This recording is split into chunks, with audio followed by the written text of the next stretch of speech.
You've written 17 books on the topic of sex. So, my first question, how do we have the best sex of our lives? That's the question that everybody wants to know. The first thing is Tracey Cox, the world's most celebrated sex expert. She's got the answers to the questions you've always wanted to know and has a secret to a great sex life. There is a decline of sex, isn't there? yes, there's a sex recession. If you haven't had sex for a year with your partner, it is very unlikely you're going to have sex again. Oh, really? Are you hopeful that we can turn that around? Yes, absolutely.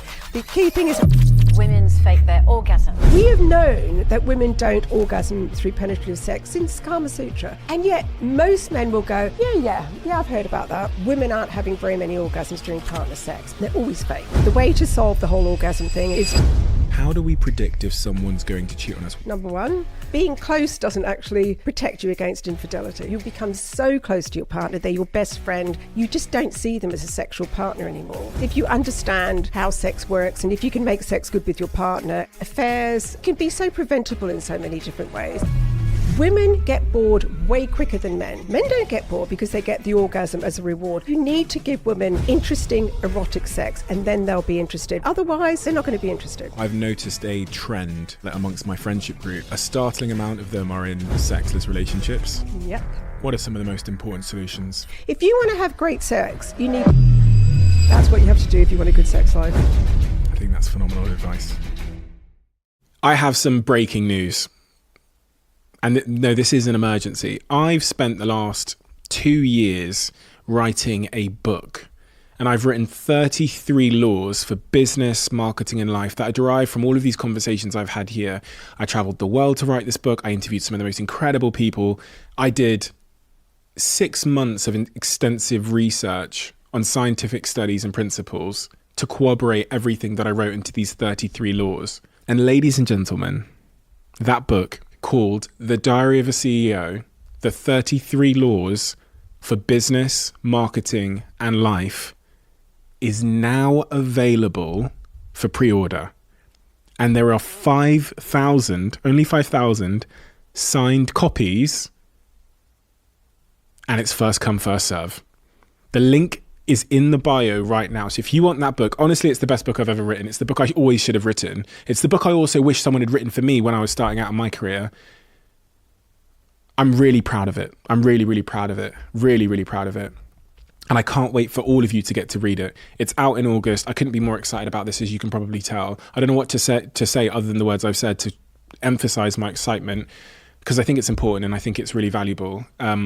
Link in the description.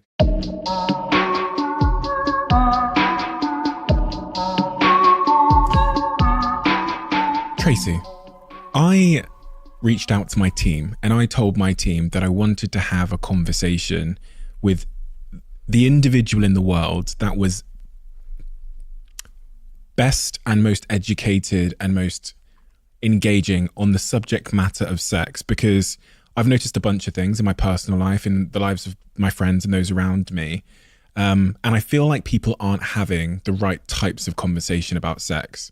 I feel like we're avoiding it as a society. And I feel like sex is so intrinsically linked to performance and well-being and business and all the things I usually talk about. So they found you, and that's why you're here. So my first question is, who are you and what do you do? What is your mission? Right, I'm not a trained sex therapist, which is what everybody thinks I am. I'm a sex educator, which I think means that what I do is I look at all the research and look at all the sort of what's going on in the sex world in sort of an academic sense.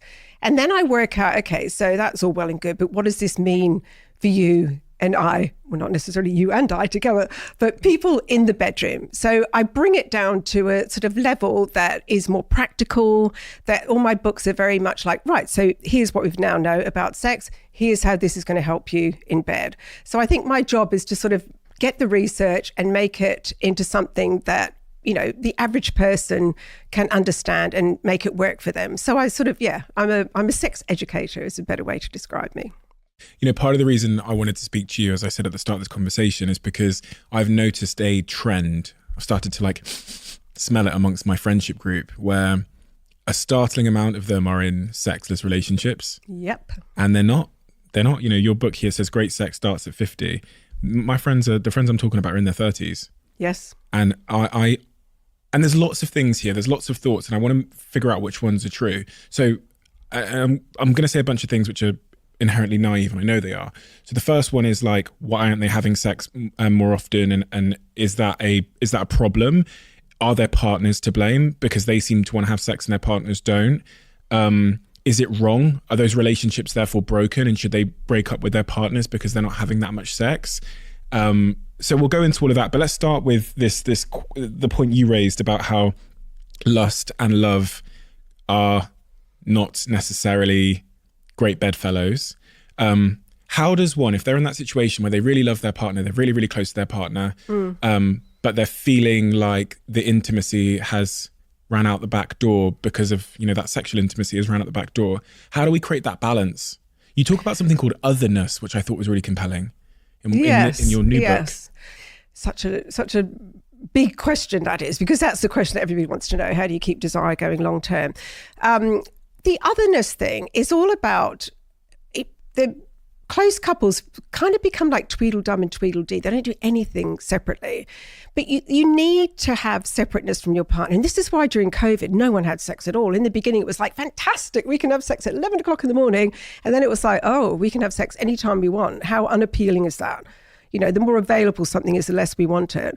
But you need to separate from your partner. You need to be have your own identity and your identity with your partner. And that's the otherness that I talk about, is seeing your partner in the real world and seeing them when you're not with them. Like, so many couples only ever see each other at home in their house. They never see each other out. And if you go out, I remember once, very early on into the relationship with my husband, Miles, he was walking through a restaurant and I'd arrived first and he hadn't seen me. And he was walking through the restaurant and I saw a couple of women look over at him and I was like, shit, he's really attractive. Well, I knew that, but he's, and if I don't, he's out there all the time, like people are going to be attracted to him. So it sort of makes you lift your game a bit. So you need that. If you see your partner at home and, hi, you only ever see them come through the front door, they become too safe. And I think when people say, oh, my partner would never cheat on me, I think, how rude is that? To think that your partner's never going to cheat on you, no matter what you do to them, no matter how horrible you are. That's terrible. That's like saying your partner, is just a doormat that you can do whatever. I like to think that, my partner's not going to cheat on me, but, that makes me think that if I pledge monogamy, I pledge that I'm going to sexually satisfy my partner. I think you have an obligation to do that. And I'm going to keep myself looking good because love is, kind, but it's not blind. And I'm going to do all sorts of things. I think it's a real insult. If Miles said to me, I know you'd never cheat on me, I'd be like, I don't take that as a compliment. Would you? I think it's important to know that your partner will go and leave you if you drop the ball in a variety of different ways. And I think that one of the interesting points you raised there is about like physical appearance or keeping yourself well or keeping yourself attractive. Do you think, and I've asked a few people this over time, do you think we have an obligation to stay in shape, attractive, whatever it might be, for our partners? Yes, absolutely. I don't mean like you have to have facelifts or, anything like that, but you should keep yourself as attractive as you can, each of you. And I think, that's not just a physical thing, I have to say. It can be an intellectual thing. Yes, exactly. It's an intellectual thing as well, because desire goes, and especially, the grumpy old man, grumpy old woman thing. When people age, I think that they become very set in their ways and, become quite, you don't want to be the bitter and twisted person. You could look like, a Greek god. And if you're bitter and twisted, your partner's still not going to want to sleep with you. So yes, I do think we owe it to each other to say, to look as good as you can and to be as positive as you can.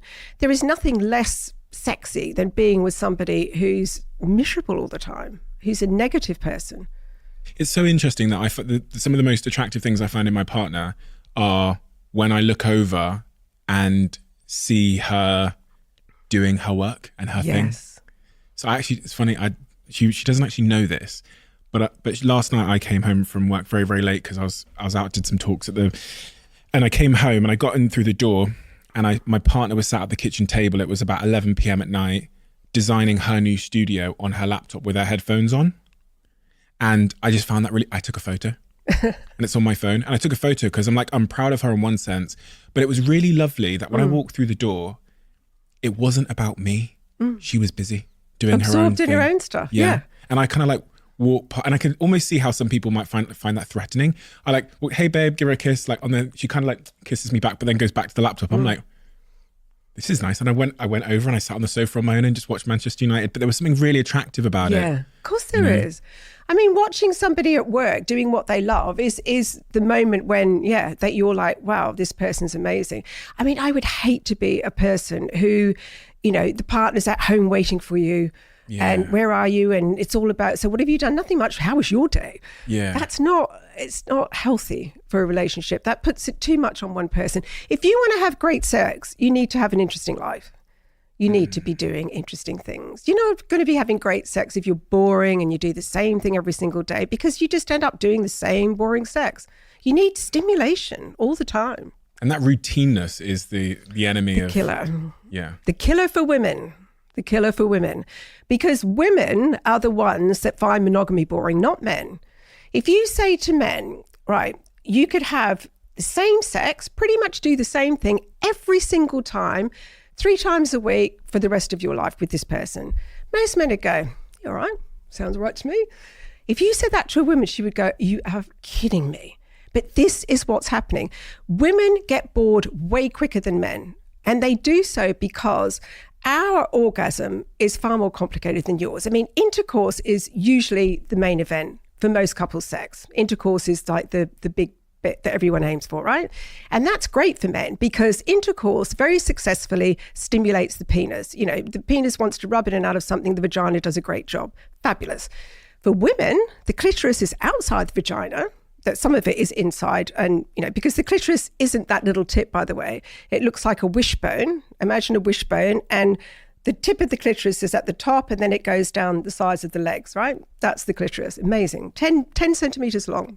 So because the clitoris is on the outside of the vagina, intercourse doesn't cut it for most women. Only 20% of women can climax through penetrative sex. 20%, right? That means 80% of women are not having their orgasms through intercourse. So if you're going to serve up the same routine sex, and most couples have sex the same way over and over again, every time they have sex, and that's your lot as a female, you're having sex which doesn't give you an orgasm, you're having sex which isn't exciting, isn't erotic, isn't in any way really interesting, women get bored. Men don't get bored because they get the orgasm as a reward. Women get bored because the sex is just not the right sex for them. So women's desire for sex goes down so much faster than men's does. So you need to give women interesting erotic sex, and then they'll be interested. But otherwise, they're not going to be interested.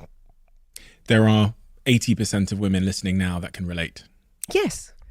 So, and it's funny because I was speaking to a friend of mine. I told them that I was going to have this conversation with you. And I said, what would you like me to say?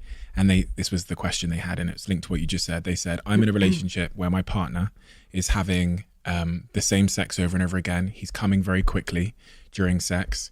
And I don't know how to broach the conversation with him about like, this isn't working for me, without like embarrassing him or whatever it might be. What advice would you give to that person? Gosh, talking about sex is just the thing. I mean, do you talk about sex with your girlfriend? Yes. How long have you been together? 4 years now. Oh, well done. We're just very open with things. Yeah, well done. That's really good. Because most people talk a lot about sex in the beginning when it's all going well. Like, aren't we amazing? Yeah, wasn't that great? All that sort of stuff. The minute there's problems, they tail off. And every sex problem can be solved if you talk about it. If you don't talk about sex, the tiniest sex problem can ruin your whole sex life. And the reason people don't talk about sex is that they're worried, exactly as you just said, that they're going to hurt their partner, that they're going to upset them. Well, you just be really tactful about it. And I always talk about the compliment sandwich. So say you want to say, so she wants him to be what? Give her more foreplay, something like that? Yeah, just he's reaching orgasm too quickly, and then she's obviously not enjoying it because he's over and she's still not, had her orgasm. No. Well, the mantra for that is she comes first. Always. The way to solve the whole orgasm thing in several ways, one of the ways is to have, give her orgasms through oral sex, fingers, vibrator, and then you go on to intercourse, which is when he gets his orgasm. So that's it's what a lot of couples do, a lot of straight couples do. You'll notice actually when I talk about sex, I talk about straight couples. The reason why is that gay couples have a lot better time of it because they've got the same issues going on. So it sort of helps if you're gay in lots of ways. But I would say, don't worry so much about, like, if she said to her partner, look, I really love our sex. I love our sex. I particularly like it when you do X. But when you used to do Y, give me more foreplay, give me oral sex. I really, really love that. Can we do more of that? So you're not saying, actually, you're not lasting long enough. And not lasting long enough is not going to be an issue with most women because they don't have their orgasms through intercourse anyway. So I think that men need to calm down about that. They feel like they have to go on forever and ever and ever. And it's like, well, she's not going to orgasm that way anyway. She's going to feel like she has to. And then you get the faking it and all that sort of stuff comes into it. But talking about sex is such a huge issue for people. And the funny thing about talking about sex is that once you've done it once, it's the first conversation, especially, I deal with couples who haven't talked about sex for 30 years. And that first conversation is excruciating. You're so like, oh my God, this is awful. I just want the earth to move, like open and get rid of me. But once you move past that initial awkwardness, which seriously lasts like 3 minutes, then all of a sudden this relief, the amount of couples who say, oh my God, like I can say, actually, I don't really like it when you do that. Can you do this? And like, does it worry you that, my erection isn't as hard as it was when I was young? And you get reassurance and then they're falling over themselves. You will never, ever, ever regret trying to talk about sex with your partner. It is the number one thing you can do for your relationship. So she should think about what she wants, be very specific. Men particularly, like they respond best to very specific instructions. So instead of saying, look, this sex isn't working for me because, you're climaxing too fast and then all of a sudden it's over and I'm just left high and dry. If you say, this is my idea of the perfect sex session, can you just let's just take turns, we each design our own perfect sex session. Could you start with kissing? You could move on to kissing my neck. I really like it if you play with my breasts, and then I love oral sex, but could you do it for a bit longer?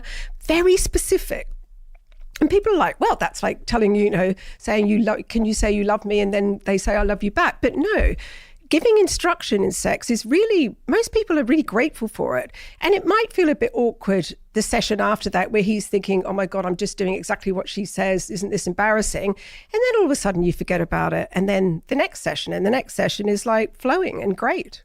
Okay, so a couple of counterpoints here just from personal experience. One of the things I've always been a bit conscious of, one of the things that I think has irked me a little bit is, and this goes back to what you said about lust, this kind of spontaneity and the riskiness of it, is I don't want rules, Like I don't want rules. I don't want to be instructed during sex or even worse. I don't like that. Do it like this. Oh no, it kind of kills the I think sometimes you can become a little bit like boy being told off by his mum. You know what I mean? Yeah. That can have an impact on one's erection and their like mindset. I think sometimes for guys, so much of sex is flowing, feeling like you can flow, and sometimes if you've got critical feedback during sex, that's like a pressure stress, which then the erection might not, hold out. Well, first of all, it's natural for an erection to come and go during any sex session. So that's not really important. But maybe, criticism isn't great. Like, don't do it like that. Move over here. Or in a very barking, Sergeant Major, can you move to the left? That's not so great. But if you do it, I mean, often men don't hit the spot and they are doing it wrong. And so do you want women to just lie back and go, fuck, it's not even remotely close to where it should be, but I'm going to pretend? Because that's what, and this is why women don't give men instruction in bed, is because they know that a lot of men don't like it. A lot of men say, it does disrupt the proceedings, but then it's very quickly back on track if you do it, if you go and do what exactly she wants. Personally, I think sexual instruction, you can say, oh, just over to the left a bit, or that feels great there. and, whenever you can give positive feedback rather than negative is great. So I'm sure you wouldn't mind if she says, no, that's perfect. Stay there, do it for 100%. longer. Yeah, exactly. The key thing is the positive framing. Yeah, that's the key thing. The Yeah. key thing is absolutely that. And then if maybe you still haven't hit the spot, then afterwards you say, actually, that didn't quite work. Can I just tell you where or what works for me? And then demonstrate on your hand or something. That's always a really good way to do it. But yeah, the key is in the positive.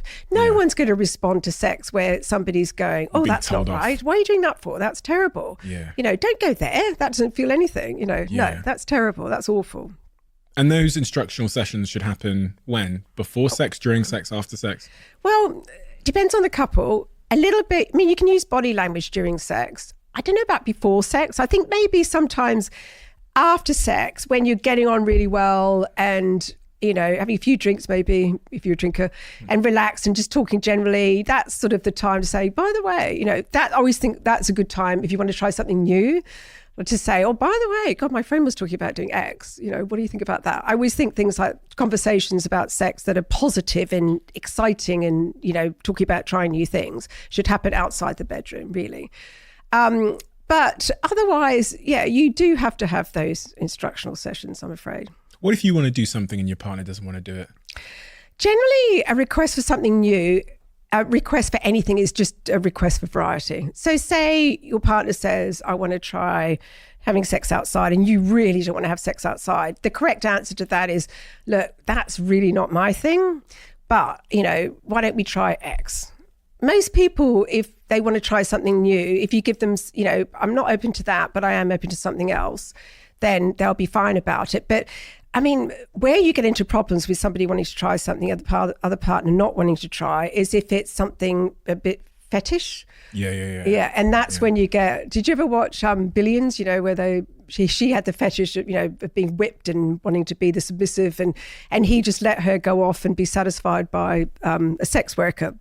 That's one option, by the way. If your partner has a fetish, is to just go, okay, I accept that you've got this fetish and it's not for me. So if it's really so much part of your makeup that you can't live without it, then go off with a sex worker and satisfy it. That's the extreme version.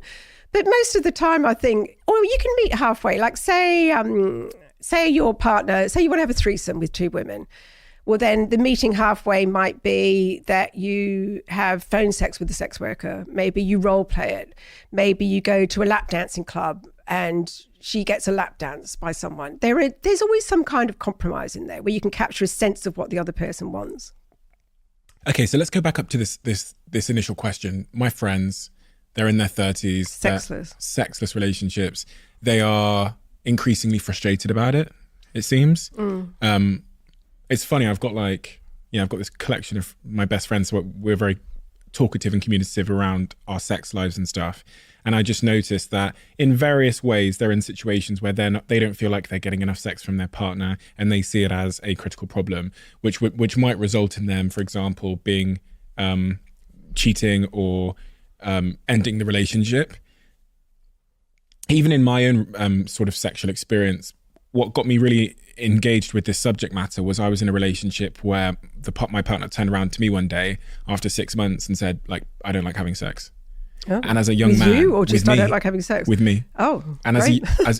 as a young man, I think with an ego, I thought, well, what does that mean? That's super emasculating. Does that mean that I'm not hitting it right, or like maybe it's her problem, whatever? And so I went on that journey. What did she mean? So it's interesting because we separated. Yeah. My reaction was very and also I turned to her and said, like, why? And she said, the next sentence was, I'm not comfortable talking about that with you. Oh. Yeah. So for me, that was like the door had closed. Of course it did, because where do you go with that? Yes, exactly. Yeah. So I broke up with her. Yeah. And a year passes. We both go to different places. We both going to, figure ourselves out a little bit. And on her journey, she really got to understand that at the heart of her relationship with sex was this fear that had derived from previous relationships where the partner was very forceful, apparent cheating, all of those things that we kind of discussed earlier. So it wasn't that she necessarily didn't like having sex. There was a lot of psychological work to be done on removing that fear of like abandonment. And really, if I made her feel safe, really, really safe, then the sexual appetite would return. That's what happened. Oh. So a year later, we get back together. We end up having the best sex of our lives. on an ongoing basis. And it was because she was able to understand, so first she was able to understand what was really going on. I was able to like be patient enough to like listen and, you know, go from weeks and weeks and months with not having sexual intimacy and just be there, which allowed her to feel safe. And then beyond there, we were able to kind of like rebuild it and Fantastic. experiment. And we're still together today. Oh my God, so Yes. this is your girlfriend? Yeah.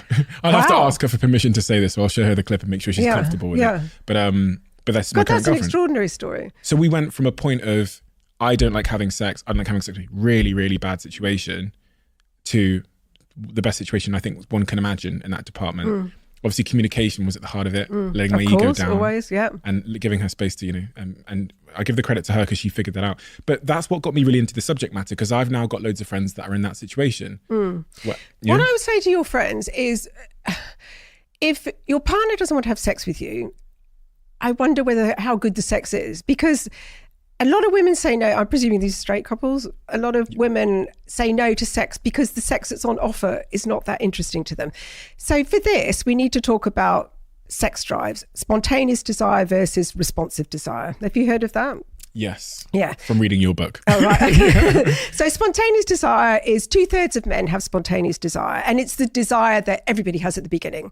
And by the way, if you want to know somebody's resting libido, you've got to wait about a year. You have to wait about a year to find out what their real libido is, because it's always so artificially inflated at the start, right? But so spontaneous desire, 2/3 of men have this. It's the, you know, seek sex, want sex, seek sex.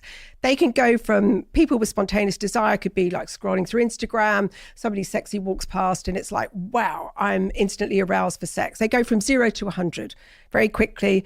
They seek out their mate, want sex, and they're off, right? Responsive desire means that you have no desire for sex, or very little desire for sex, until somebody is actually doing something to you sexually. So this is somebody who, you know, maybe is with their partner wants to have sex, they're not even slightly interested, but goes, okay, look, I'll give it a go.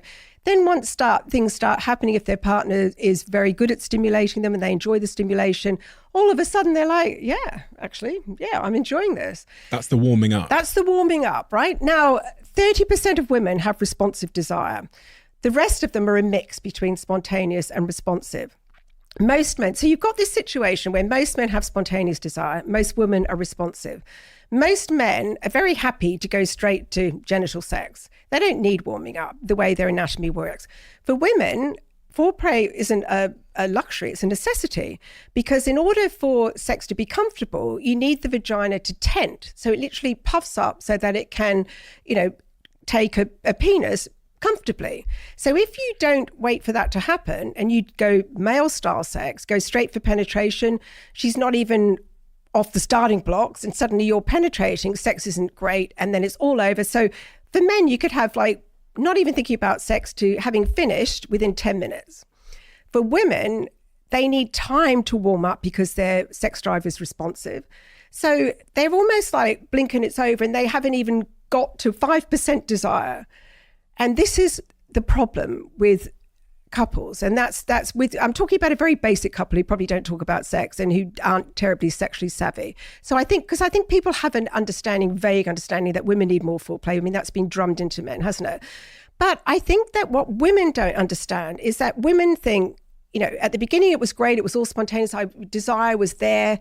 You know, when you get into a long-term relationship, desire doesn't tap you on the shoulder anymore. You have to create it. And women, I think because that spontaneous desire is gone and they don't feel like sex, it just doesn't come out of the blue unless they start having sex, they think, oh, that just must mean I don't want sex anymore. Wow, something's wrong with me. I don't want sex anymore. You do want sex. It's just that you've got to have sexy things happening to you before you feel the desire for sex. And if people understood that, if women understood it better and stopped saying, oh, well, it's obviously means my sex drive's gone. No, it hasn't. It's there. You've just got to have great stimulation and great sex to get it back.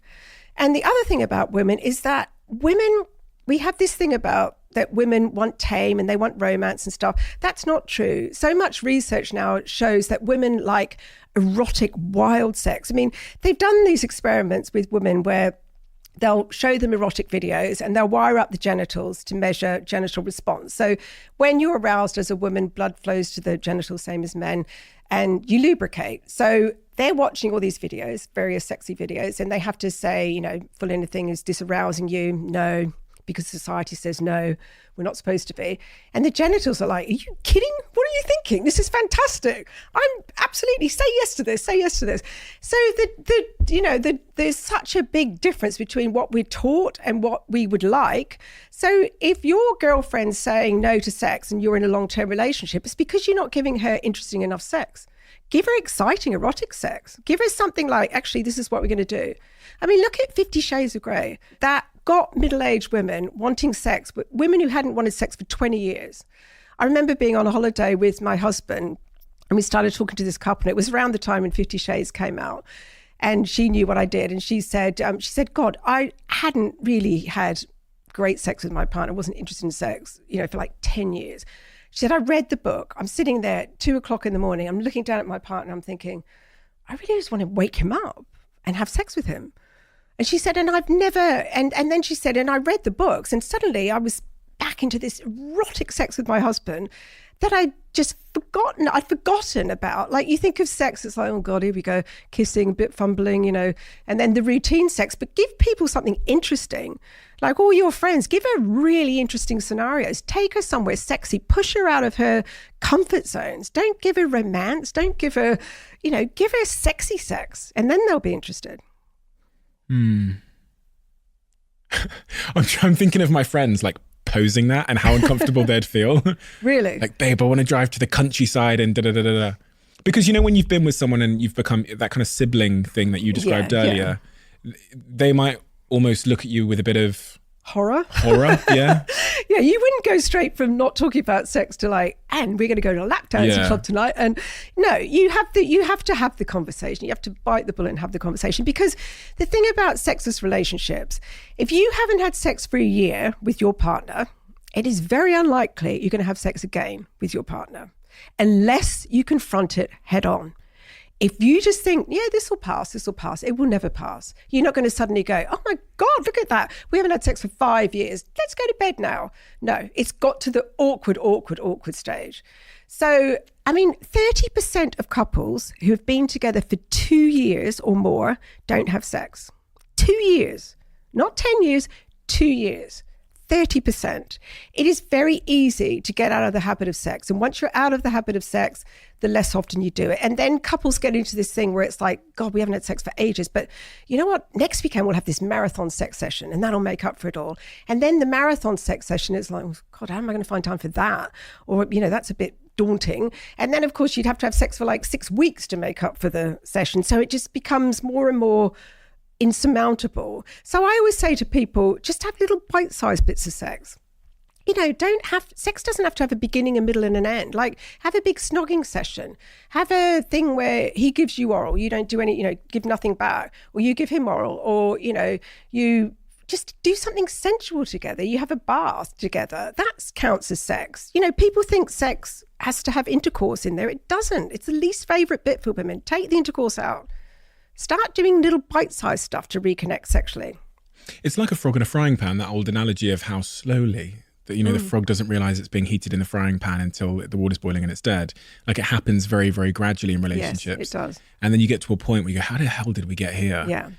And at that point, you have to have the talk. This is interesting because one of my friends I was talking to him about it, and I was saying, like, you've let it gradually stray so far and you're currently letting it, you're not addressing it. You need to stage a crisis. It's kind of the way I framed it to him, which was like, you need to say, stop. Like, this relationship has to stop. We have to have a conversation now, because I'm at a point now where I'm either going to leave this relationship or I'm going to end up cheating or something. So we need to fix this together. And it needs to feel important. Yeah. Or else it'll be allowed to simmer. That's exactly right. And of course, what lots of people do in that scenario is they just turn to porn. Yeah. And they just satisfy themselves with porn. But that's not ideal, obviously. Why? But because it's pretty soulless sex, isn't it? Just watching porn and masturbating. It's really funny about porn, actually, because I used to have a great relationship with porn. I used to say to people all the time, like, porn is your friend, watch it with your partner. It's great for, if you've got a high sex drive and your partner doesn't, it you can satisfy yourself. It keeps your imagination, peaked. You can satisfy that sense of newness by watching porn. And now porn's moved into a really ugly stage with, there's such a concentration on aggressive acts like spitting, choking is terrible, slapping across the face. It's become very much like that. And young men are growing up to think that this is what a normal sex session is like. This is normal real life sex. It is not. Porn is nothing like real life sex. And then women look at it and go, gosh, right, okay, that's obviously what's expected of me. This is what I have to do. And it's moving into a very nasty direction. They say unmet expectations equal unhappiness. So by setting expectations up here as like, we're going to do this for an hour and I'm going to tie you up and spit on you and choke you and you're going to make this sound and you're going to scream and you're going to tell me I'm this and you're going to say that I'm your father, whatever perverse thing it might be. Then for those unmet expectations equals unhappiness in the bedroom. You go, well, I'm going to have to go looking for something else. And exactly. And that's what young men do because they think that's what sex is going to be about. It's not. So then they keep looking for the girls who will give them that. And then girls very quickly figure out, okay, if I want to be liked, I have to do that. I've just done a big thing on choking and I interviewed all these young girls and it was horrifying. It was, they've been, between 58% of college students between the age of, had all been choked. I think 30% of them had been asked. And I'm not talking about, symbolic choking of just putting a hand on the throat, which even that freaks me out. But I'm talking about, cutting off wind supply. There was one girl who told me she was 21. She'd gone out with this guy. He seemed really nice. He started choking her. She said no. She passed out. She woke up next to this guy who was asleep. He then said and then she got herself out of there and was like, oh my God, terrified. He texted her the next day and said, oh my God, babe, this sex was awesome. Let's meet up again. And she was just like, how could you possibly think that was good? And that worries me a lot. I think that sex, I think, is moving in a great way in lots of ways, particularly for young women, except for things like that. I think that is terrible. So, no, you don't want to be satisfying yourself with porn. But you have to have the conversation if sex is now out of your marriage. You cannot just let it go and be the elephant in the room because exactly what you said is going to happen. You're going to leave or you're going to cheat. So you sit down with your partner and you say, listen, we really need to have a discussion about this. I love you desperately. But I miss our sex. We used to have lovely sex. I love having sex with you. You're really desirable. It's can we talk about why this isn't happening anymore? Are you having the sort of, is it that the sex that we're having isn't doing it for you? What can I do to make you, want to have sex more often with me? Because I would really love to have sex with you more often. Can we have a discussion about this? Okay, I've got friends that have tried that. And what happened? The partner doesn't necessarily know. It's a similar situation to the situation I described that I was in, where my partner turned around and said something because they might not have the information themselves. They go, "Well, I just don't like having it," and they might not know that the responsive sex language that you talked about, and they might not know what's going on with. Oh, I see. The partner might not know why she doesn't want to have sex. Why she or he doesn't like having sex. And then you kind of hit a wall, don't you? Well, that's when you educate yourself. That's when you read a few of my books to give you a bit of education. But okay, so the partner who wants sex is generally more driven. So maybe they could sexually educate themselves and say, I've been reading up about this. Perhaps it might be because of this. Can we try having sex this way? But it's all about broaching the topic. And then, depending on the reaction, I know I've, encouraged some people to have this talk and then they've got an answer which is just startling. Well, they'll say, I don't want to have sex anymore. I'm not interested in solving this. So that's it. So you just have to put up with it. That's basically what I got. If somebody says that to you and and you've tried on several occasions and I think that is grounds for walking out myself. And I did. Yeah. Yeah. And a miracle seems to have... Yes, because then people did some soul. So, and sometimes maybe you walk out and then the person thinks, well, gosh, actually, that's not very fair. Because monogamy is all about, I pledge to only have sex with one person. Well, if that person withdraws sex, then where are you left? Apart from having solo sex and, or you have an agreement. Okay, well, if you won't have sex with me, then what are my options? My options are to satisfy myself, to cheat, are you happy for me to seek the sex elsewhere? And lots of times people will say, yeah, actually I am. I don't want to know about it. I don't want it to be in our friendship group. And we're going to have rules about this. But, some women are more than happy for that to happen. Or some men are more than happy for that to happen. It's not just a female thing here. Men go off sex as well. On this point of porn as well, I read something recently about the shame that it's causing in people. Like, I think the study that I read, I think I read that too. About 40% of men that use that masturbate to porn report to feeling a sense of shame. And then when we think about the sort of macro where we are in sex as a society right now, there is a decline of sex, isn't there, going on, which Absolutely. is quite concerning. Yeah, there's a sex recession, and that's very much because, basically there wasn't a sex recession before social media, streaming, phones. It's all to do with that. We have too much to do. We basically just go off sex because we have other things to entertain us. Pre all that, 10:34 on a Saturday night, most couples were having sex. There was nothing else to do. That was it. We just are too, there's that going on. So we're too busy. We've got too many other things on our plate. That's the main problem with long-term couples. Then you have, I think, less face-to-face communication, which makes people quite nervous. If you haven't had sex before and you're dealing mainly with, FaceTime calls, video calls, which is what lots of young people are, when you're face-to-face, they get very nervous. They don't know anything about body language. They don't know how to connect, and sex becomes scary. In Japan, there's something like 30%, no, higher, I think more like 45% of people get to the age of in their 30s and they're virgins. They've never even had a sexual encounter. And if you don't give your body sex, your body doesn't want sex. So they could quite happily go through life completely sexless. That's what's going to end up happening with sex. We are becoming less and less and less. And, the more we go into virtual worlds, the more, the amount of people who rely on porn for sex, who can't even be bothered going out and finding a partner because it's all too difficult. It's becoming less and less about the intimacy and more about just the getting off part. We're now in an AI world as well. Yes, terrifying.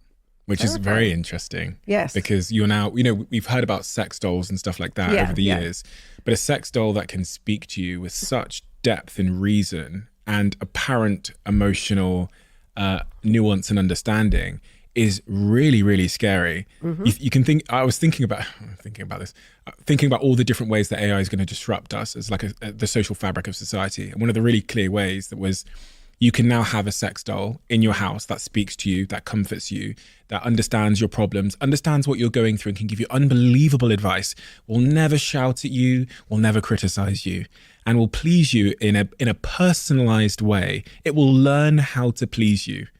Sounds great, doesn't it? Fantastic.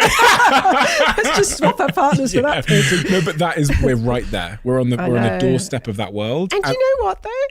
Think about all the lonely people. Think about all the lonely people that can now have a companion. Think about it like that. Is it real connection? It is. If you're somebody who can't find a companion in real life, or you're lonely, it's better than a dog, isn't it?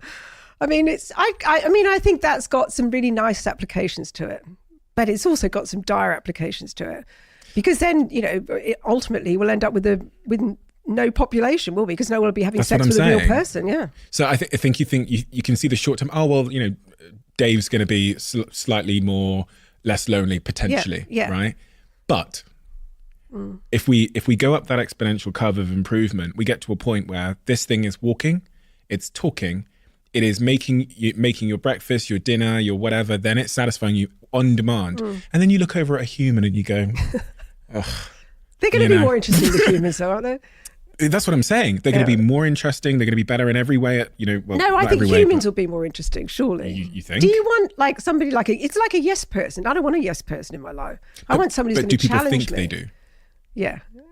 I think people will choose the short term without thinking about the long term of connection and companionship over time and challenge and different and solving problems. And I think the average person, if they could be faced with if they were to draw their perfect partner, they wouldn't say, I want difficulty and challenge and sometimes to walk out arguments and to be interrupted when the football's on. You're not going to put that in there. But then I think surely over time, I don't know. I do worry about AI with humans, and I don't share, like some people present the argument of like, we'll be free to do all these amazing esoteric things. We won't. We'll just sit there and look at social media and get fat and drink and sit in our rooms watching porn. That's what we'll do. Yeah, because we choose the like short-term dopamine hit over the long term. Yeah, instant gratification. Gosh, that is scary. That's going to be a huge industry. Yeah. I mean, it already is a big industry. Is, yeah. But these living AI sex dolls will be a huge industry. I don't think they've quite perfected the robot bit though, have they? So there's a couple of things happening in tandem. I mean, Elon Musk is working on his own robots at Tesla. We have Boston Robotics, I believe they're called, who have been working on robots for a long time. But it's going to move very quickly, as all exponential curves do. So now we've got the kind of machine learning, modeling, MLM, AGI, they call it, artificial general intelligence stuff, moving quickly. The robotics side, I think, is going to gain pace because now there's a greater demand. But it's really, it's one of the things did you see that film Blade back in the day? No. I saw Lars and the Real Girl. Do you remember that? That was about a guy who had a sex doll. Oh, really? And the whole village sort of accepted it. And then when he didn't need her, he got a real person at the end. But no, I didn't see Blade. There's a scene in this film called Blade where he puts on a headset and it's set, I mean, it was 20 years ago, but it was set in the future. Puts the headset on, and this headset, is exactly that. It's an AI that basically gets him off, and he has the time of his life. And actually, his partner sits opposite him, and they both put the headset on, and they. Yeah, I think I did. Gosh, see that, yeah. It's amazing. A scary world. But that's what we'll be doing. We will be doing that. I mean, we're kind of going that way already with porn, and we talked about this sort of macro decline in sex. Are you hopeful that we can turn that around? Yes, and really? I have great hope with the young generation of women. I think this is the first generation of women who really have probably the least sexual hang-ups that we've ever had. And I think that, young women are much more adventurous than young men. It's sort of going in a weird direction, I think, that way. And all the young women that I'm in contact with, I'm talking about young women in their 20s, early 30s, we know that young women are more bi-curious than men. We know that young women are more interested in threesomes with two women than men are. We know that young women are more interested in going to a sex club than men are. We know that young women are more interested in polyamory. And they don't want several love relationships. They want the love relationship, and then they want to be able to have sex with men on the side. It's not men thinking like this is women thinking like this. And I think that it's going to make for more interesting relationships. And because women are overturning everything. Like the motivation for affairs now has completely reversed. So men used to have affairs for sex. Now most men, if they're in a good relationship, will satisfy that with porn, right? Most men. Now men have affairs for love and affection. Women have affairs, they used to have affairs for love that they weren't getting from their partner. Now they have affairs for erotic sex. Sex where they're not looking after their partner. They can be selfish. They don't have to care about whether they hurt his feelings or say, don't do it that way. They're not going to care about whether Stephen doesn't like it if he's being instructed. It's like, do that, do this. They want that sort of sex, right? And that's why they're having affairs. So I feel like my hope is that women are going to take the charge and go forward, and we're going to end up with sex that's more interesting, sex that's less doing everything to please a man, more equal. This is what I need, this is what I want, this is what you need, this is what you want. Let's work out the best way to do that together. Not where, because so many women still now, that's the thing that does disappoint me, is still have sex to please men, still pretend to have orgasms during penetrative sex, because society is brainwashed. We have known that women don't orgasm basically through penetrative sex since Kama Sutra, which was written in the 3rd to 5th century. And yet most men will go, yeah, I've heard about that. It hasn't happened to me. I've just been really lucky. All my girlfriends, it's just like they're faking. They're faking because the girl before faked and they feel they have to fake. And, every depiction of sex is that, everybody has this mutual orgasm, simultaneous orgasm together. And that's just how sex is. Well, it's not like that. It's totally not like that at all. Speaking of young women, in your book, Great Sex Starts at 50, one of the things you talk about is the issue of sort of sexual confidence and sexual self-esteem. Talk about that in the opening chapter of the book.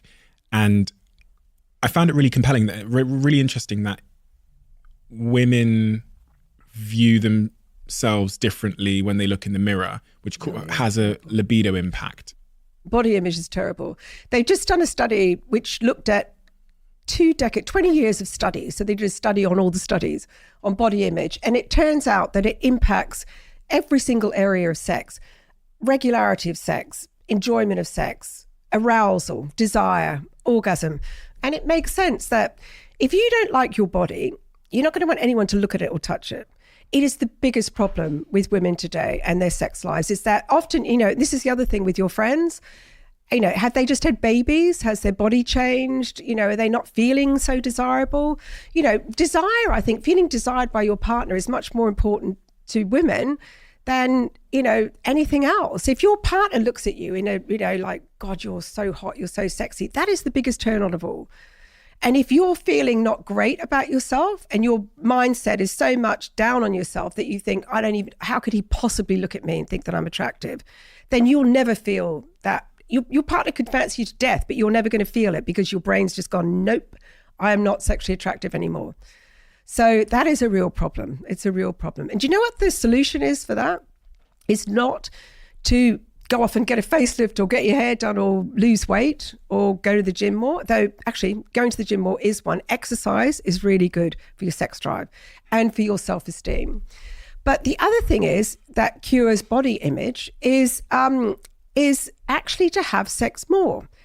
If you have sex more often and your partner enjoys it, your brain goes on a subconscious level, well, you know what? It can't be that bad because he's having sex with me or she's having sex with me, whoever's having sex with you, they're enjoying it. And so your brain starts to make sense of it all and go, okay, right, I'm obviously not as undesirable as I think. And it starts to sort of become better and more able to be dealt with. So the more you have sex, the better, because it gives you confidence. And sexually confident women who think they're good in bed. So increase your skills as well. If you're worried that you're not a great lover, read up on it, buy some of the books, go online, look up technique, because technique is very important. And the better lover you think you are, the less you worry about what you look like in bed. We all know that sexually confident women win all the time. And sexually confident women put on weight the same way other people do as they get on in life, et cetera, et cetera. Their bodies are different after pregnancy, but they don't focus on that. They're like, hey, I'm a brilliant lover. Who cares? He's not looking at that. He's just thinking how fantastic I am. So it's more about increase your confidence as a lover, exercise more.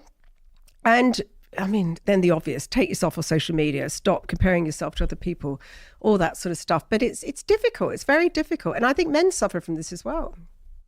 That's so unbelievably true, especially the part that it also relates to men, because I've got multiple accounts from female friends of mine that are in a heterosexual relationship that have told me their partner won't have sex with them with his top off or with the lights on. And also the point there about how you solve that body confidence issue, that confidence comes from the evidence you get from doing the thing. Yeah. And also, if you are worried about your body, when you're having sex, close your eyes.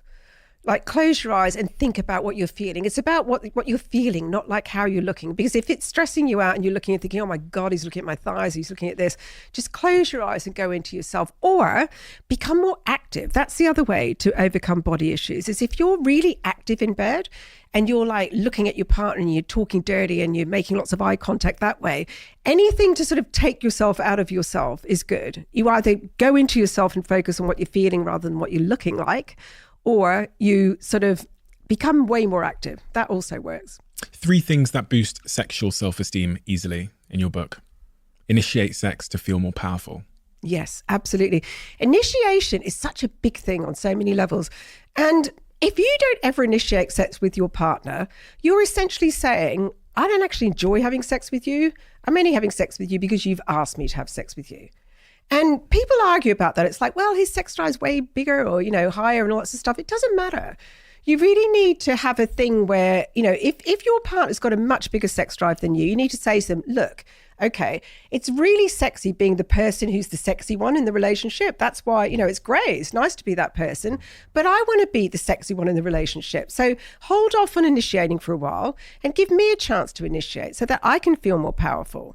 And it's such a great dynamic. That power dynamic in relationships is really important, that you have to be sometimes the dominant person, you have to be the submissive person. And if you swap around, it makes for a much more interesting sex life. But if you don't initiate, I mean, it's a real cop-out to never initiate sex. I really do think so. And when women do it, who don't often initiate sex, what often happens is that they'll be so subtle that the man misses the point completely. It's like, well, I gave him this really sexy kiss. And it was like, yeah, and anything else? Anything else that went with that? And he didn't even, and now I'm not going to do that again. It's like, oh, for God's sake, just be really obvious about it. Be really obvious about it.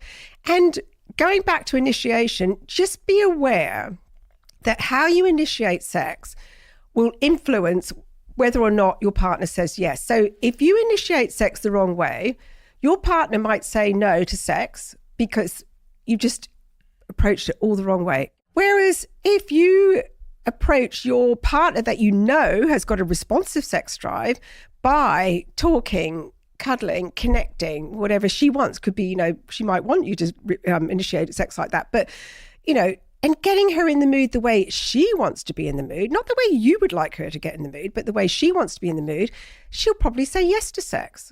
So a lot of people saying no to sex isn't that they don't want sex, they're just being approached the wrong way and they're not being warmed up the right way. So if you can solve those two basic things, it can change everything. Feels like there's something really fundamental here, that we assume sex will take care of itself. Never. Oh my God. Writing all those sex books. When I go to a dinner party, people either want to sit next to me or they go as far away from me as they possibly can because they're terrified. And the people who say to me, oh God, but I don't need a sex book. I'm like, yes, you do. You're the person that needs a sex book. I've written 17 of them and I'm still learning about sex. There is so much to learn about sex. How can you think you possibly know everything about sex without ever educating yourself? And it's changing. Of course it is. But people who think that they're born great lovers, they don't, I mean, the female response system is complicated. Who knew what a clitoris was back in the day? They're difficult to stimulate. Actually, they're not that difficult. You just give it a vibrator and then they're fine. But, it's not easy being a great lover. And can I just say one more thing about orgasms? Is we worry too much about orgasms and how we get them. There is no right way to have an orgasm, because everyone thinks the right way to have an orgasm is during intercourse with your partner and preferably them climaxing at the same time. Simultaneous orgasms hardly ever happen for a start. They're always faked. So the easiest way to give a woman an orgasm, great women can be very easily orgasmic if you use the right finger technique, if you give her the right oral sex technique. But the thing that is most expert at stimulating the clitoris is vibration. Most women can have an orgasm within 3 minutes with a vibrator. So we have this big orgasm gap problem where men are having lots of orgasms during partner sex. Women aren't having very many orgasms during partner sex because they don't understand each other very well, because sometimes people just can't relax with another person there, right? So the solution is to put your hand in the bedside drawer and bring out a vibrator, and she would have an orgasm every single time, the same way you have an orgasm every single time. Why don't we all just do this? It's the easiest solution in the world, but we don't. Young men are better at it. They'll often say, and she'll say, if women are honest and they'll say, look, that was fantastic, but I kind of missed the moment a bit, which you can as a woman. Can I just use my vibrator, or can you use the vibrator on me? Sorted. But we have this that's a cheating orgasm. That one. Or that it takes something away from what the sex is supposed to be. Yeah. But it's a solution. I'm not saying have all your orgasms like that, but just maybe now and then have the vibrator in the bed. And why is it inferior? If you can have all that intimacy, if you've had the oral sex, you've had the intercourse, you've thoroughly enjoyed it, but it just hasn't given you that tip over. What I mean by that question about this fundamental belief that kind of sex is supposed to take care of itself. And I think that's why we don't talk about it enough. We don't research about it enough. We don't invest in making it new and exciting and different and all the things you've said, is because we just shoot, because at the start it kind of takes care of itself, doesn't it? Of course it does, yeah. First couple of months, and then all the sex hormones are there, driving us without even us having to think about it. And then you don't think about sex as something you've got to work on and talk about and invest in and buy stuff for and change all the time. I've already got a job, I don't. I know. Well, unfortunately, that's what you have to do if you want a good sex life. it's what you do. And the thing is, it makes me laugh because we put effort into every other thing. You don't like eat the same meal every single night. You buy a good cookbook and look up recipes and experiment with different things. And no one goes, oh, that's terrible. That's so much effort. I don't want to have to do that. I want to know how to cook a 3-course cordon bleu meal without even looking at a cookbook. Well, in the movies, they never do this. There's no movie where they sit and talk about sex. What did you like? Okay, you liked it when I did that. In the movies, they come in the door and they pick them up and they put the hands back and they rip the dress off. Oh, and then... Do you know what? I'm the worst person to watch TV with because I shout at the television. Honestly, there was a thing called Dr. Foster. Did you ever watch that? Mm-hmm. Saran Jones was in it. And there was this couple. They'd been together 10 years. They woke up on a Sunday morning, right? Sunday morning, just woke up. She's, of course, full makeup, lingerie, everything. And next minute, he's like thrown her against the wall. They're having sex standing up and, like all the... And I thought, oh, for God's sake, this is couple 10 years in. It is not happening like that. And then even me, who knows that this doesn't happen, this is not the norm, I'm like a little bit like, and I always turn to poor old Miles and I say, you realise that's not true. You realise that this is not a real, and he's sort of like sitting there going, yep, I do know. But, like, cover your eyes. Don't have unreal expectations. Don't think you're missing out on this. And because it's sad, because people they think that hot sex at the beginning should last a lifetime. And when it goes, and you think the next person you meet is going to last forever. This one's going to last forever. And then, of course, it dies down and dies down and dies down. And you're like, damn it, I've got the wrong person. You haven't got the wrong person. It's because all the sex and love hormones have stopped working. That's the only way to keep having sex like that. The only way to keep having that beginning sex over and over is to swap partners constantly swap partners, and you can have that beginning bit over and over again. It is impossible to have the type of sex you have at the start when you're fueled by all these chemicals at the end of a relationship or during a relationship. Anything over 2 years, it's virtually, you can have satisfying sex, great sex, exciting sex, but it's not fueled by the same hormone. So you cannot recreate that. And if people knew that, no matter what person you end up with, then they would stop leaving perfectly good relationships in search of something that's not ever going to be found. As you might know, this podcast is now sponsored by the incredible Airbnb. And Airbnb have saved me many, many times whenever I'm working away or on business trips or on holidays. But have you ever thought about whether your home could be an Airbnb when you're away on business or on holiday, or even just a part of your home? Let me explain. Maybe your roommate is moving out and you're thinking about what to do with the extra space. Or maybe you have a spare bedroom that you've never used. You could Airbnb it and make some extra cash for bills or to pay for anything in your life, holidays, or just for some extra money. I've Airbnb'd my place previously, and honestly, the process couldn't have been easier.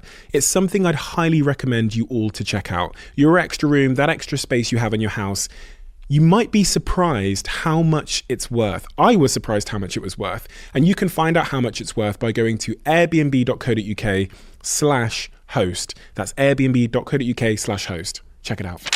I've talked in this conversation as if sexless relationships are unhappy relationships. Yes. But that is not true, is it? No, it's not true. You can often have, people do instantly think if they're not having sex, oh my God, divorce is coming soon. No, you can sex isn't the be all and end all for everybody. Lots of people have very low sexual libidos. If you've got two people who have low sex drives, they have a lot of sex at the beginning or maybe not even that much. And then all of a sudden it fades off. They're perfectly happy. Some people are happy having, one great session every 6 months. That's enough for them. It keeps them perfectly satisfied, so long as both of you are like that. But what doesn't work is if one of you is highly sex driven. In the beginning, we all worry about compatibility. Please measure, match up with somebody who has the same sex drive as you. And I know it's artificially inflated at the beginning, but don't commit to anything until you're 6 months in, 8 months in, a year in. Don't marry anyone under that because you don't know what their sex drive is. Wait until after a year and then you see. And it's very difficult if you've got a massively high sex drive and your other one doesn't. But you can be perfectly happy in sexless relationships so long as both of you are happy with that. And also, they used to define a sexless relationship as couples who had sex 10 times a year. Now, plenty of couples, especially couples over 50, only have sex 10 times a year. And they were indignant to be described as sexless. So now they've changed it to a sexless relationship is one where sex hasn't happened in a year. And that's a low sex relationship to be 10 times a year. But it's all dependent on where you're at in life. If you've just had babies and they're under 2, you're not going to be having a lot of sex. If you're 18 and you just got together, you're going to be having an awful lot of sex. You know, if you've just gone through menopause or perimenopause and everything's gone to hell, you're not going to be having sex at that period of time. So there is no one size fits all thing. So find your normal is what I would say. And if your normal is no sex, so long as you have a conversation about it, that's fine. But what you cannot do is stop sex and not talk about it. That is really, really dangerous. You've got to have some kind of discussion, even if that's getting into bed one night and one of you says, we don't have sex much anymore. Does it bother you? No, it doesn't really bother me. Good. Even if it's that. But you need to have lots of affection, you need to make up for that. Don't stop touching physically, because when sex stops, people often stop touching each other because they're worried that that's going to lead to sex and that's going to be awkward. So keep up the effect. That's why you've got to have the chat. If you don't have the chat, affection stops. And if affection and sex stops, then you are in trouble. If you've got lots of affection, you're okay, so long as both of you are happy. Interesting. But you're not going to be happy if one person doesn't want sex to stop and the other one does. That doesn't make for a happy relationship at all. And in that situation, is it right to then just leave? No, you have to chat. And the chat is, but they say in the chat, no, I want more sex. I say, I don't want more sex. Then what do you do? Well, then you look at you sort of go through a process. So you have the chat. You make sure the sex that's on offer is good sex for the person who doesn't want it. You look at anything around it, like, have they got any childhood issues that need dealing with? What are their, do they not want to want? If they don't want to want, then you need to look at what happened, sexual trauma. If the person that doesn't want to have sex with you is willing to look at ways to become more sexual, stay, of course, stay. There's always hope. Yes, there's tons of stuff you can do. You can strip sex right back to basics, where you don't have penetrative sex for a year. You might do the Sensate Focus program, which is all about touching each other without sexual intent. And it might be that you have to go almost like you've got to learn how to have sex all over again. If your partner's willing to try, anything's possible. Definitely don't walk out. But if your partner says, I don't want to have sex with you and I have no interest in having sex, I've got no interest in trying to, get back my desire, and you're not allowed to have sex either. You're not allowed to seek it anywhere else, or, apart from running off to the office and masturbating to porn. Well, what choice have you got? Some people stay. Some people stay in that scenario because the love is very strong and they've got kids or whatever. But I think that's an incredibly selfish thing to say to a partner. Chapter 9 of your book, it says that 33% of couples said that they rarely or never have had sex, and 1/4 of those rated themselves as being extremely happy. That's right. So something like 75% of people who are denied sex nearly all of the time stay if the love is strong. People choose love over sex. And of course they do, because how often are you having sex? Even if you're having sex a lot, even if you're having sex once a day, twice a day, it's still only really for half an hour each time. So, in the proportion of the time you spend together, the love bit's more important than the sex bit. It definitely is. Unless the sex bit is really bad, and then it tends to poison the rest of the relationship. Do you do any sort of therapy for couples? Do couples ever come to you? Face-to-face, no. And do individuals come to you for advice in a professional context to get sort of therapy or anything? I do friends and friends of friends and stuff like that. I don't, because I lack the skills to disassociate. Oh, okay. This is why I never became a therapist, because I'm not very good at... There are ways to solve a problem where you can stand outside the problem, or you stand right in the middle of it all and take it all on. And I'm the stand in the middle person. And I wouldn't ever be able to... I would have no boundaries. They'd be calling me day and night. So no, I can't do that. What are the most common questions that people ask you about sex? And I'd like the ones that we don't talk about enough. So, I don't know whether it's erectile dysfunction or whether it's... Oh my God, erectile dysfunction for men is... Women don't appreciate how having not being able to get an erection or, is the biggest psychological catastrophe men experience. We can't fake it. No. Penis envy. Who wants a penis? I certainly don't want a penis. It's all out there to see. We can fake everything. But it's really difficult for men. And I think men, we have a problem with Viagra, by the way.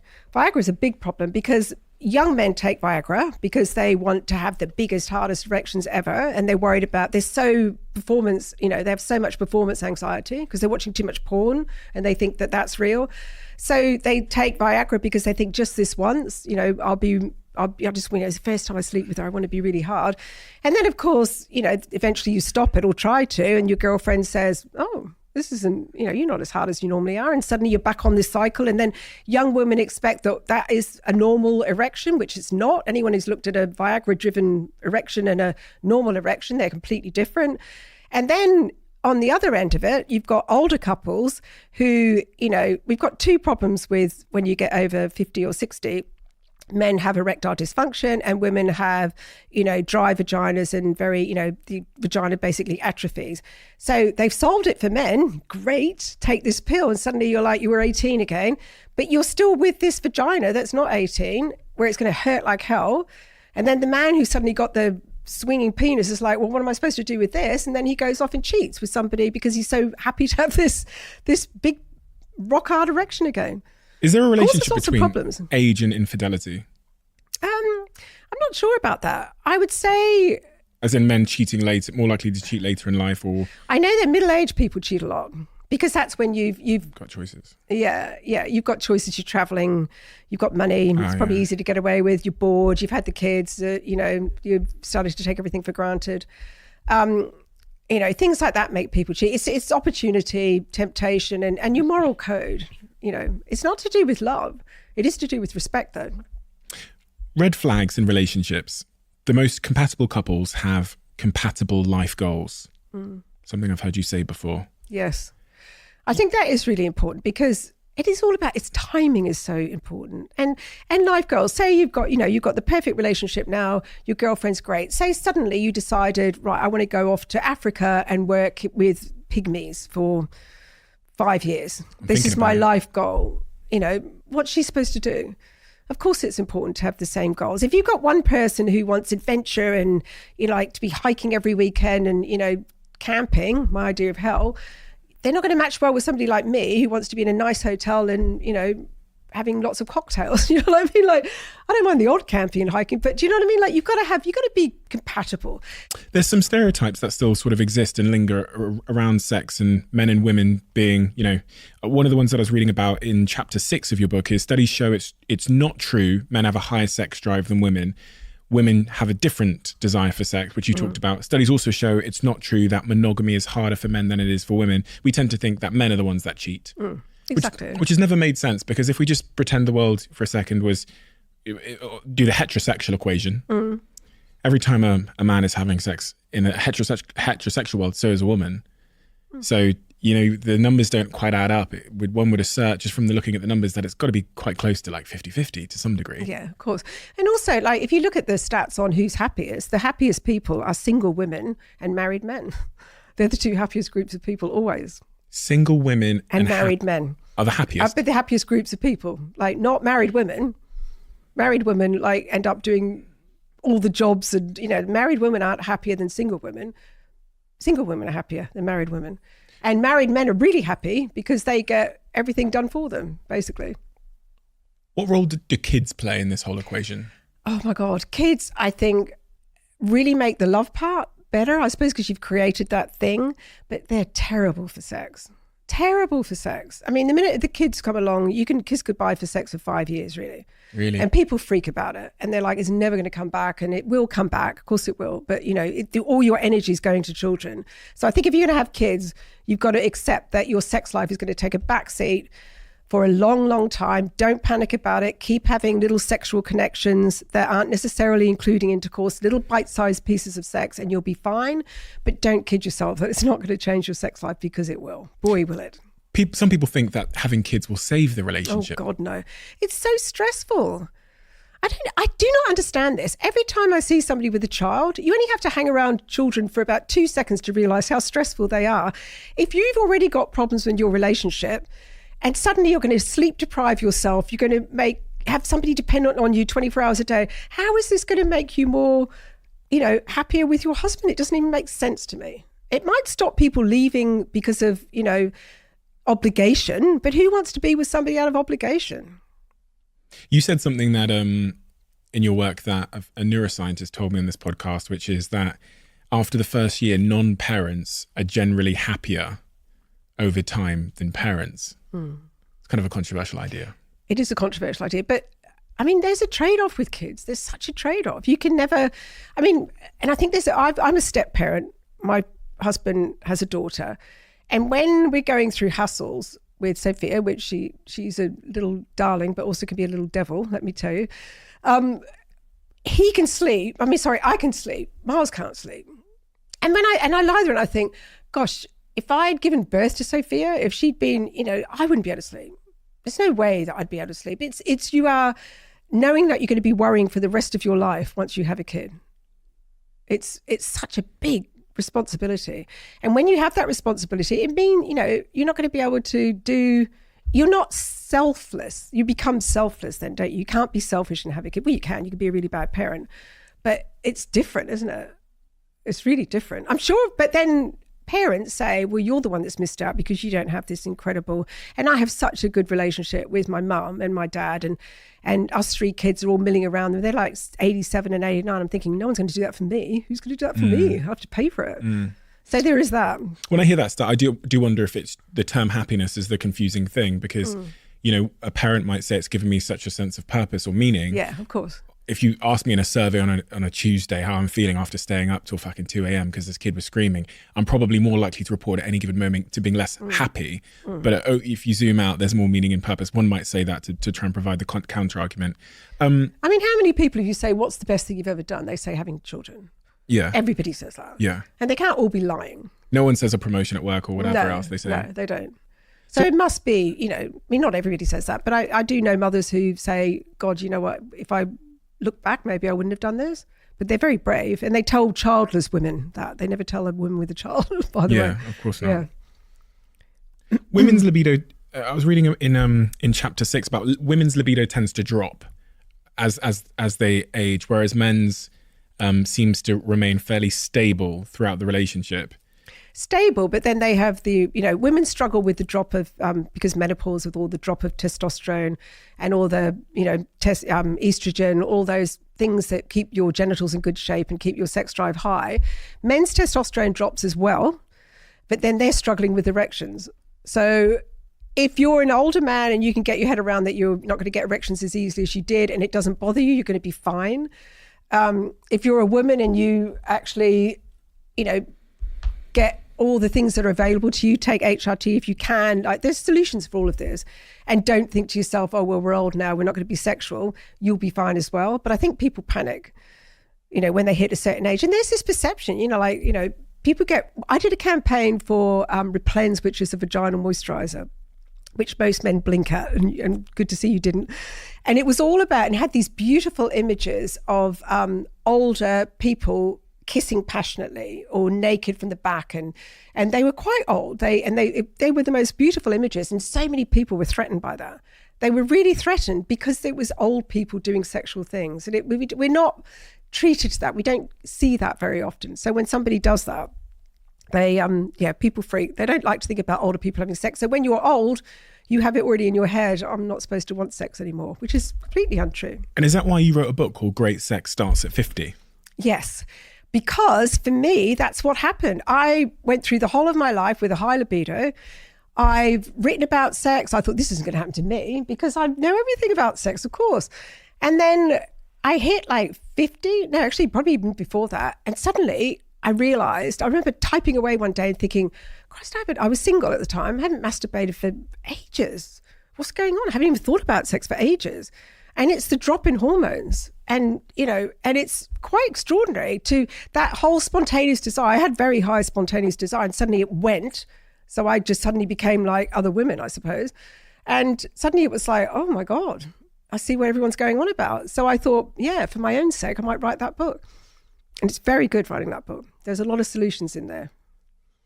What are some of the most important solutions for my listeners that are maybe experiencing a similar situation? Again, manage expectations, keep having sex. That whole use it or lose it, you've got to keep having sex. That's very, very important.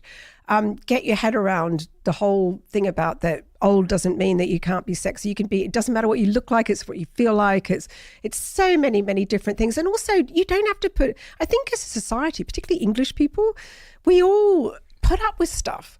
Like, there are solutions for all of these things. You know, like, if you've got a dry vagina, go and get a vaginal moisturizer, go and get a, you know, estrogen pessary. There are solutions for everything that happens with menopause. You don't have to sit there and just put up with it all, because if you do, then you won't want to have sex, definitely. So seek all the solutions. Don't be scared to try and find solutions to all these things, because they really are out there. Change your headset, you know. And the women, it's interesting that they did a big thing about what really influences women's desire post-menopause. And it wasn't menopause. It was your attitude to sex. If you'd always loved sex and you wanted sex to continue, you found the solutions and you kept on having great sex. If you were never that keen, it's like, oh, actually, you know what? Here we go, an obstacle. What a great sort of excuse to never have sex again.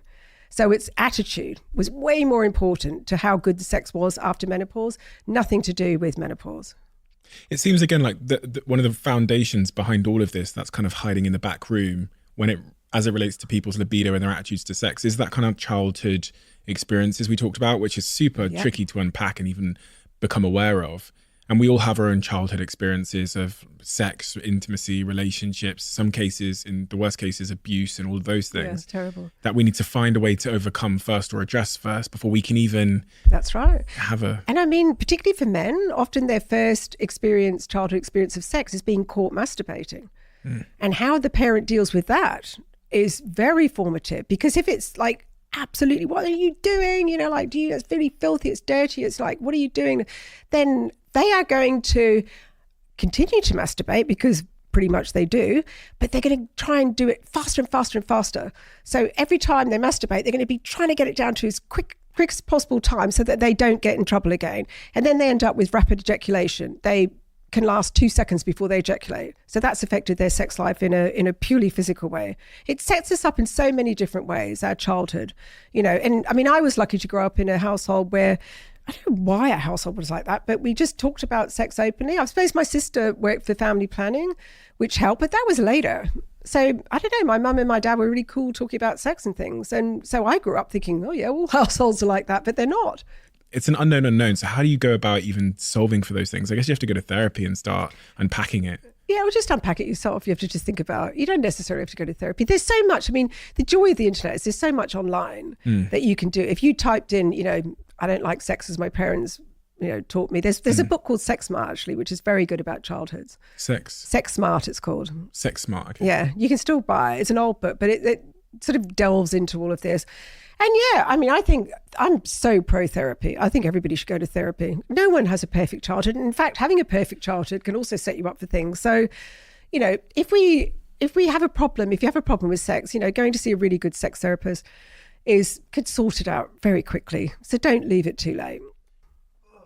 God, I work out and I can't even pick all these books up. This isn't even all the books, is it? No.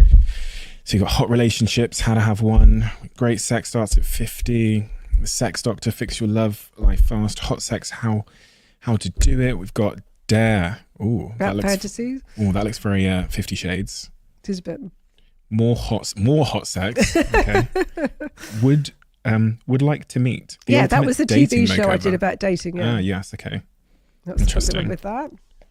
There's a question there I should ask, because I'm thinking again about a friend that's just popped to mind.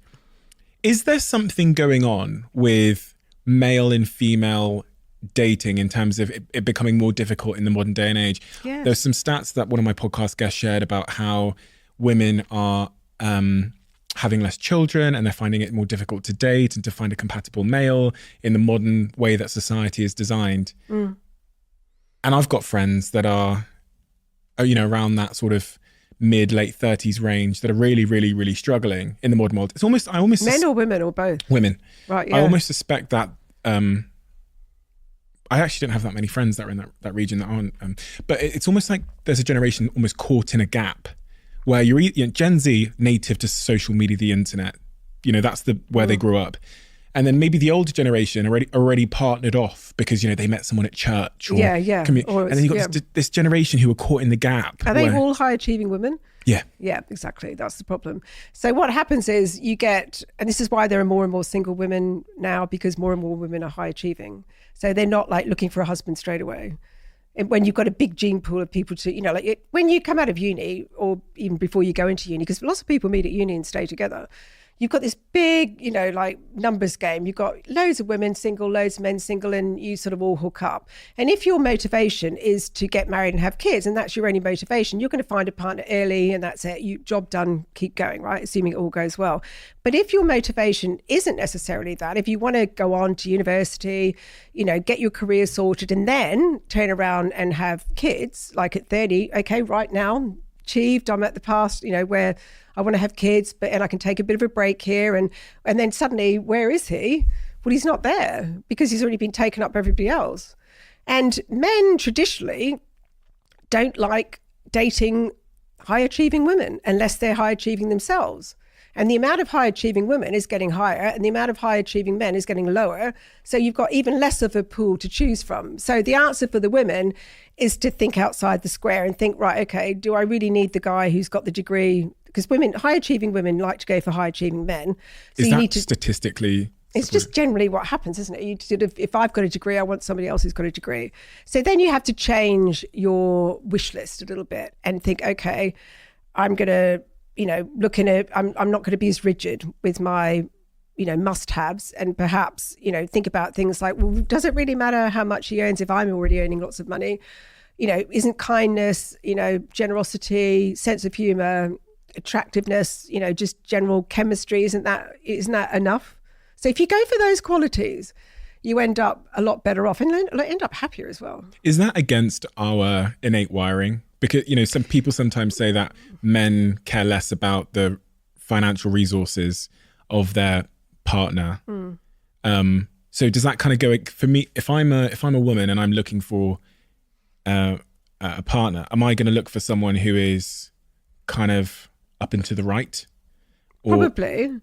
But that doesn't necessarily work. See, for me, that didn't work because if I'm like very alpha female. So whenever I went out with an alpha male, we were just like hated each other. It's like, I'm the boss. No, I'm the boss. No, bugger off. No, I'm controlling you. No, no, it didn't work at all. Didn't work at all. Very competitive. I'm too competitive. They were too competitive.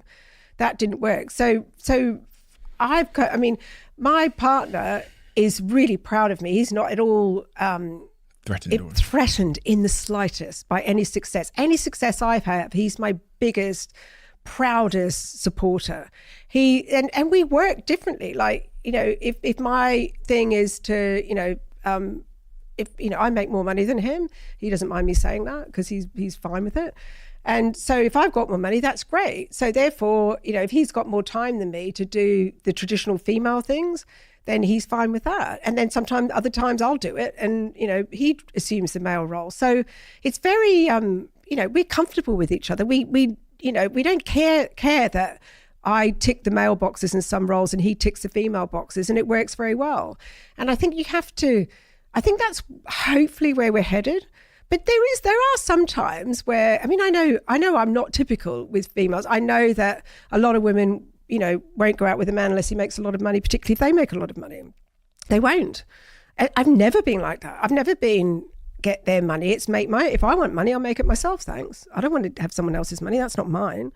So I do think it's a big problem for women and men. I think we both have to, especially women, have to stop being so rigid with that, and expect the man to provide. And I think men have to stop being so feeling emasculated if it's the woman who's earning more. So what? Who cares? As long as someone's got some money somewhere along the line, who cares which one?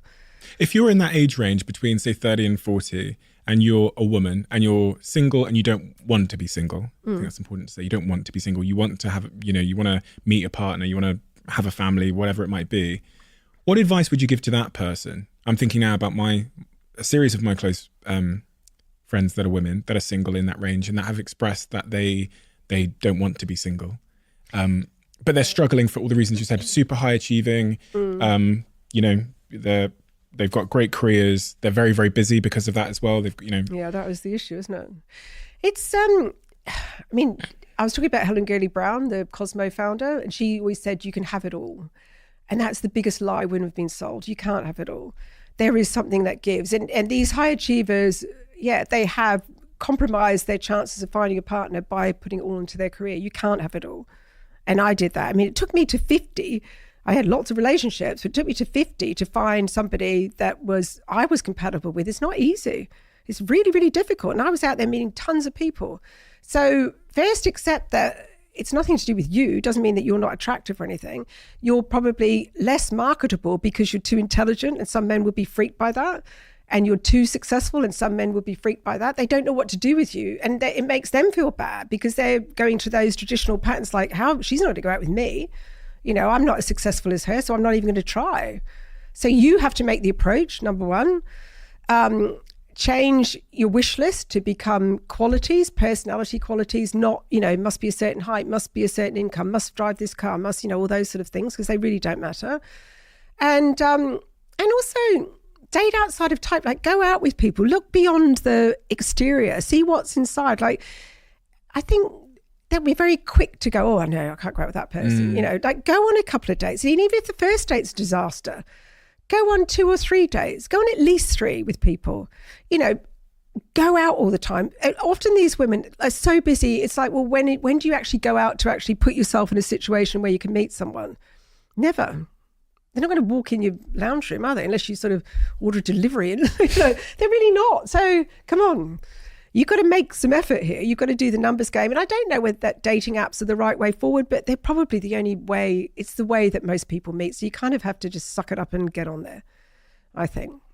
I think that's phenomenal advice. I was really, really happy you said that as well, because I know certain friends of mine are going to be listening. And hate me for it. No, I don't think so. I think it's an opinion. It's one that makes sense. And I think that's all that anyone can deliver on this podcast, and that's why I like it. It actually matches the opinion I had from a man previously on this podcast who received quite a when a man says those kinds of things, I don't think it's received as well necessarily, because they're speaking from a place of like they don't have the lived experience, and there's a lot of like gender inequality things that are historical things with men, and the term one of my previous guests used to describe it was tall girl problem.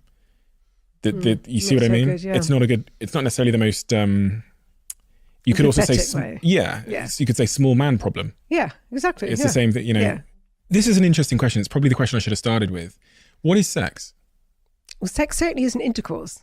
And people need to stop thinking of sex as intercourse. Sex is any type of feeling, word, thought that makes you feel aroused. That's how I describe sex. And what purpose is it solving? Why does it exist? To create other human beings. This is why, our going right back to the beginning, this whole thing that we have that, why can't we have the sex at the beginning all the way through? Because it doesn't suit. It wouldn't work. If you were lust driven and all you wanted to do was shag like rabbits, you would never get anything else done. You certainly wouldn't have children. You certainly wouldn't have a job. So we are designed to keep the world in a safe place. We go through lust and infatuation, romance, attachment for a reason, so that we calm down, we don't have the hot sex, and we keep the world, we bring up our children in a sensible way, and the world continues. What does that say about monogamy, though? Because it's probably not natural. That's what I was going to say. Because if my sex drive is deteriorating to any degree, one would suggest that's encouraging me to go shag someone else. Well, it is, but you don't, because you love your partner. So it's a trade-off. It's always a trade-off. You can have the love and this contentment and the companionship. And this is why older, you asked about infidelity statistics. Older people don't cheat very much who are in good relationships, because they're not having that drive, that lust is gone. Your sex drive is lower as you get older. And it's the trade-off. It's like, I could go out and cheat and have really hot sex, but I'm going to have to look my partner in the eye, and I really love my partner. So I'm happy to wave goodbye to that hot sex. I've had enough of it in my life. So it depends on your motivation. So if you are driven by sex, then just don't settle down. Keep swapping partners and get that out of your system. And then you're not going to be dishonest to anyone. But if you do want a relationship, sometimes you have to go, okay, we can have great sex. It's not going to be like the sex that you have at the beginning, but you know what? I've got 2 kids. I've got a great wife. I've got, it's a trade-off in life, isn't it? Everything's a trade-off. So you don't think monogamy is natural? I think that for sex, no. I think for sex, no, it's absolutely not. For our sex drive, it's the worst thing, is to give someone security and, predictability and stuff, and the same person over and over. No, not for our sex drive. But the problem is that the alternative is polyamory, right? So you have this one love relationship and then you seek sex elsewhere. Now, in theory, that really appeals to me. I can see that would be great, right? But I'm not going to feel comfortable waving off my husband. Bye, darling. You have a great time. Don't worry about what time you get back. No way. He's mine. It's possession, isn't it? It's ownership. It's sexual ownership. You're not going to, you might want to do it yourself, but you're not going to send your partner off, and they might want to do it themselves, but they're not going to send you off. So I don't know what the solution is. I really don't. Well, as you said, in life, you can't have it all. So everything is trade-offs. And that is another trade-off where I'm sure some people would love to be able to have sex with other people, but they wouldn't want to reciprocate that. Exactly. To their partner. We have a closing tradition on this podcast where the last guest leaves a question for the next guest, not knowing who they're leaving it for. And the question that's been left for you, okay. When you are near the end of your life and looking back over it, what will you be proudest of and what will you regret the most? Gosh. Proudest of my career and having helped people. I'm one of the really annoying people when you're in a dinner party who's just knew what they wanted to do really early on with the writing, and then that happened very early with my parents. So I'm really proud of that. My first book, I was so excited. I literally, that when you just jump on the spot, I was literally jumping on the spot. I don't really do regrets, actually. I don't really do regrets. Maybe I wish that I was more or had been more confident. I'm confident on the outside, but not on the inside. I'm the most confident, unconfident person you'll ever meet. So, and probably realize that no one's looking at you. They're too busy worrying about themselves. I wish I'd sort of calmed down a bit and was more confident. What's the symptoms of that inner lack of confidence? Insecurity, like going away and like the first time I listen to this, for instance, it'll be like,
oh my God, I was terrible. Look at me. Look at the way I look. Oh my God, why didn't I do something else with my hands? What, I'll go through it. Then I'll go, don't be silly. And then I'll listen to it and then I'll have an okay opinion about it. But yeah, there's still that little bit there. Any idea where that's come from? Yeah, parents. When you're left on your own and feel abandoned at the age of 15, that's not great, is it? And then all these small things are a potential abandonment. Maybe people don't think I look good, or maybe I don't know. Maybe Yeah. It's funny. I'm confident of my abilities professionally. I'm confident that I'm intelligent. I don't know. I suppose, you never really. I mean, I remember when I studied psychology, and the guy just got up there and said, he was a great lecturer, and he said, it's all about your childhood. And we all just rolled our eyes and went, oh, for God's sake, it's so how ridiculous. It's not. And it is. It really is. Like, I'm still that 15-year-old girl that stood there terrified. She's still there. And so it's interesting.